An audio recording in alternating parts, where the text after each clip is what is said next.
Hey, it's Jabbo. Welcome to BrickTsar, your home for vintage Lego. And this video is brought to you by Into the AM. More about that in just a minute. But where have I been? I haven't really done a lot of videos recently, or a video recently. So I've been obsessed with parting out sets, trying to make room in this basement. I got too much stuff.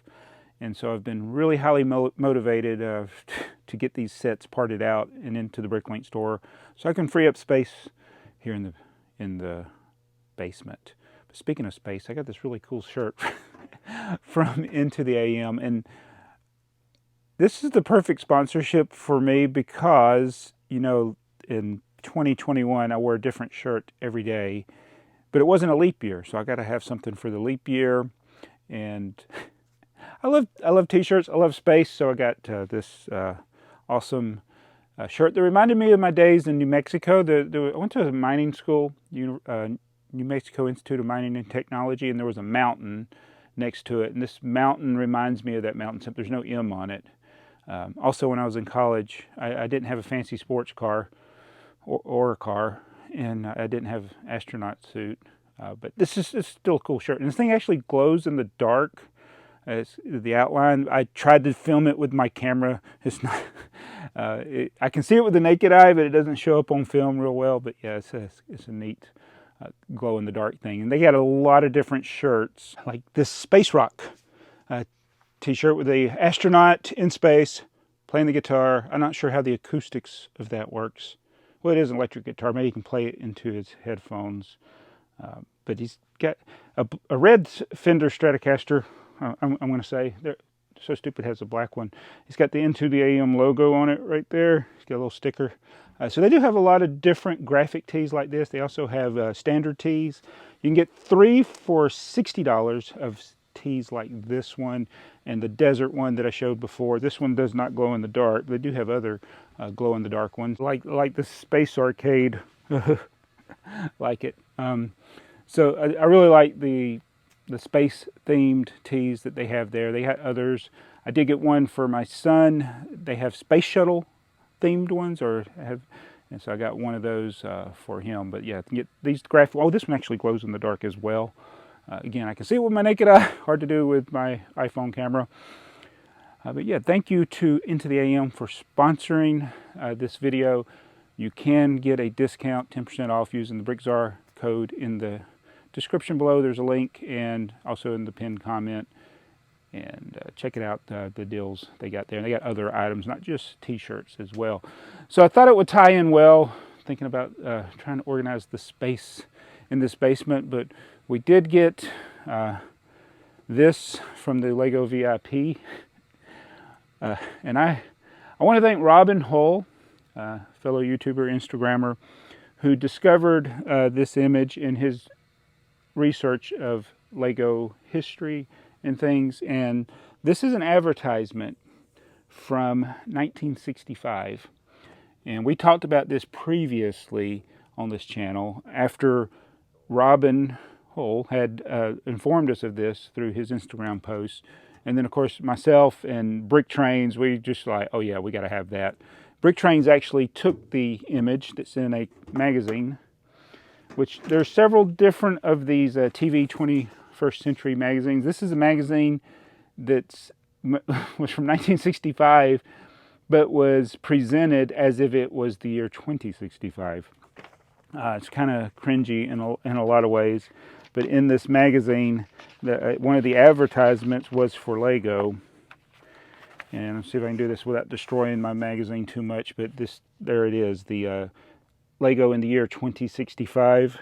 So it's the same print for this for this advertisement that they put on this lunchbox that you could redeem some of your VIP points. Yeah, it says November 13th, 2065 is what it says on here. Hope I'm still alive in 2065. But not sure about how this kid's his helmet is not as secure as this one. It's like there's an airflow problem there. But again, it's 1965. What do they know about the space program?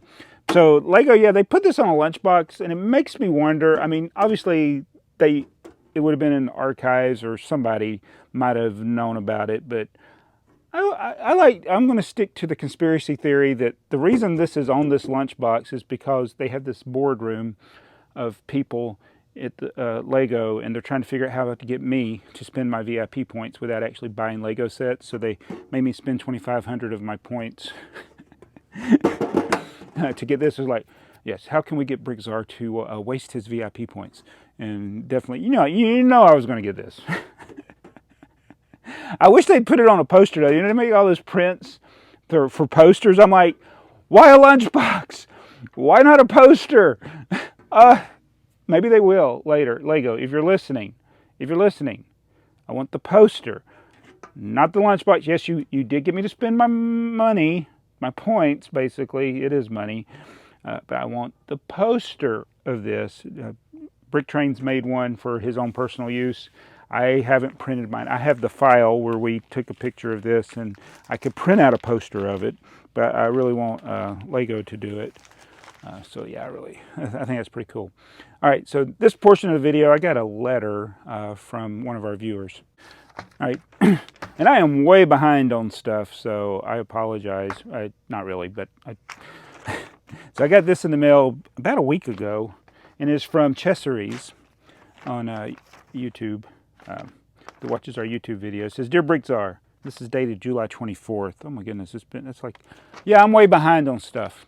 It says, "Dear BrickTsar, on a family trip to Scandinavia, we visited Lego House, and I picked up an extra Danish catalog for you.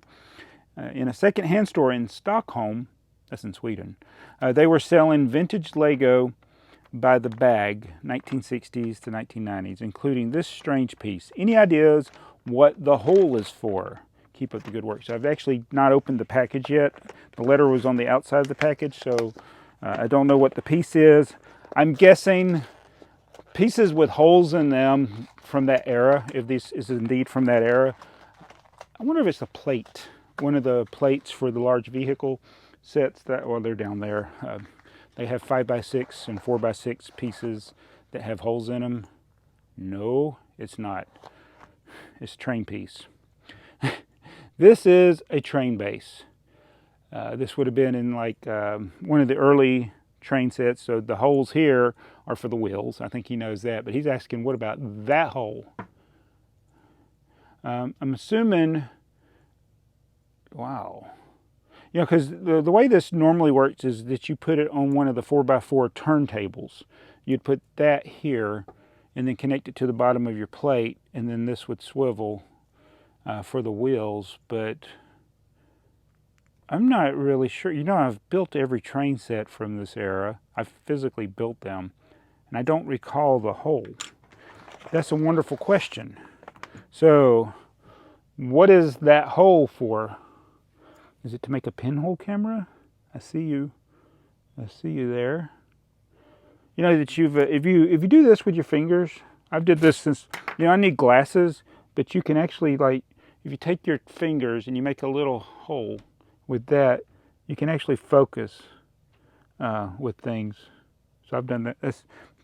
It's you gotta get the whole, like, there's a wavelength of light, and it kind of refracts the light, and yeah, it's like I could do this, like when I didn't have my glasses on. I can actually read the box over there. It says Galaxy Explorer. I wish I could show that. And then it's blurry. If I look at it just like this, it's blurry.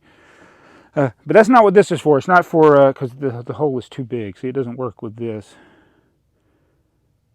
Yeah, I can't do it with this one. But yeah, I actually don't know the answer to this question. So it's something I'm going to have to research. And then here is the Danish catalog that he picked up for me at the Lego store. So I'm not going to be able to read it. It's going to be all in Danish. Nice. Thank you for sending that. And because, hey, Lego VIP. Yeah, I redeem my points, and I have to buy something in order to get my free item. There's no such thing as free with Lego. All right, let me come around to the other side. Here is the shirt I got for my son. They Might Be Bricks. Got that space shuttle. Again, link in the description below for Into the AM. And I forgot my glasses. I cannot see without my glasses. So I have been furiously over here adding parts to the Bricklink store. I need to get a different light for this because, you know, I used to film in the Bricklink store area when it was on the other side of the basement, but I've not really done it very well on this side. But yeah, I've been adding, I'll show you, give you an idea. I've been parting out Chima sets, more Chima sets.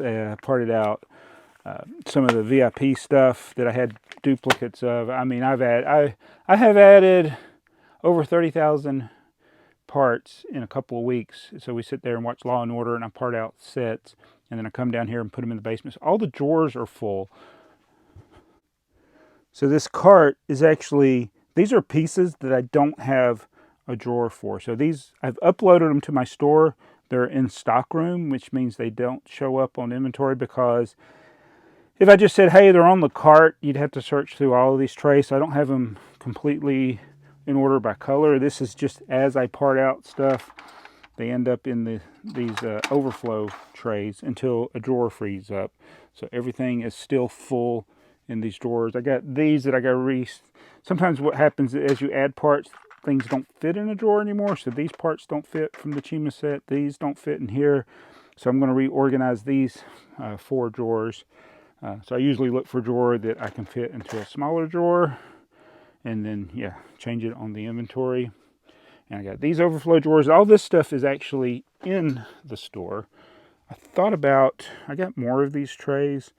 I thought about putting these in the actual containers that they came from, or most of them came from. Go back here. Yeah, see, I've run out of space. Yeah, totally run out of space. I thought about taking these containers, and I was going to use these for my, it's a BrickTsar collection, using these for my personal stuff, but I thought about finding a space maybe under the train table for all of these drawers, and then you could put, they hold 2 of the trays, so I could have 2 of the trays in each one like that. Make it a little easier to get to the trays. Problem is, in order to access the second tray, you have to completely take out the thing. So maybe I don't want to do that, because then you have to have a place to set the tray. Yeah, those trays, they're great, and I get a lot of people asking me about them, but they're also not so great, because sometimes it's hard to scoop out pieces out of them. Big pieces, it's not so bad, but little tiny pieces, they can be a challenge to scoop out. All right, so here's some of the boxes from sets I parted out. I want to say something. This Arctic set here, this Technic Arctic set 42038, that was one of the easiest sets ever to part out. It was amazing, and it has these treads that will prove useful to something, to somebody. But this set, 913 pieces, it took me maybe 10 minutes to part out, because there were no numbered bags. And I was like, man, if I had known that when this set was in stores, this has been a great one to add a large quantity in a short amount of time. And it was just like, yeah, it took 10 minutes, because it's just like, you open a bag, separate the pieces, go to the next bag, and then you're done with that piece, because there were no duplication of pieces in other bags. In fact, for instance, these treads, they were all in one bag by themselves. And then there was some of the friction pins, they were all in a bag by themselves. So it was like already sorted. Great set to part out. Other ones, part out this hospital.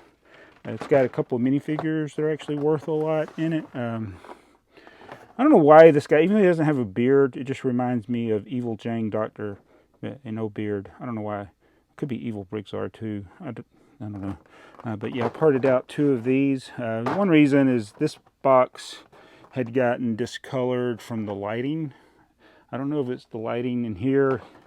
And then I was like, well, I got 2 of them. I actually have more than 2, but I parting out the extras because I'm trying to thin out and make space in the basement. And I'm thinking about taking this to Atlanta Brick Company. It's the Generation 2 Bionicle store display. I really am not interested in keeping this. That's in immaculate condition. I thought maybe I would take it to Atlanta Brick Company and see what they would give me in store credit, because it's that's taking up a lot of space for a theme I care nothing about other than make videos mocking it as Yoda. So again, I want to thank Into the AM for sponsoring this video. I really like the t-shirt. Been wearing these through the whole thing. I think this is my favorite of the three that I got, the Space Arcade one. Anyway, thanks again also to Robin Hull for coming up with this, or finding this interesting Lego advertisement from 1965, and Lego for making this. Also, thanks to our newest members, Nate King Blue, and also another one that's hard to say, Beats, Breaks, and Bricks. In Battlestar Galactica, no, it's Beats, Breaks, and Bricks. Given Brooks Build Bricks, or what was the other one? Brooks Bulk Bricks. Oh, the alliteration. You know I love it. It's hard to say. But if you want to be a channel member, check the link below. You can get early access to videos like this. Also, I will be doing a live stream for the Tsar level members over Zoom. There will be a link in a community post where you can watch. You can be the studio audience for the A Fool podcast. Is recorded at 9 p.m. on Wednesdays, every other Wednesday. So it'll be September the 7th, 2022. If you're watching this in 2065, you're a little late for that. We'll see you guys in the next video.